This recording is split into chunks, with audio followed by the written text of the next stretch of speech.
We basically interpret the creation as 6 days of God working, and the seventh day he was tired, so he took a rest. The ancients would have read it entirely different. 6 days he was preparing, and the rest was the fulfillment of it all. In other words, he was building this temple in the same way that Solomon had built a temple. The temple, this is where temple comes from. Genesis comes first. This is the first temple concept.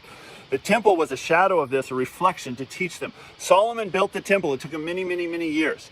Then, when it's ready to go, he goes through all the process of inauguration, and he puts everything in place. And the last thing to do was to bring the elements into that temple.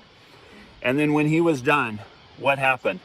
Then, after he had done all this, then the temple of the Lord was filled with a cloud, and the priests could not perform their service because of the cloud, for the glory of the Lord filled the temple. When they thought of rest, they meant God's presence resting in his temple. This is the same image they were thinking of. He had built this temple just like Solomon. Solomon was pointing back to this, was a shadow of what was to come.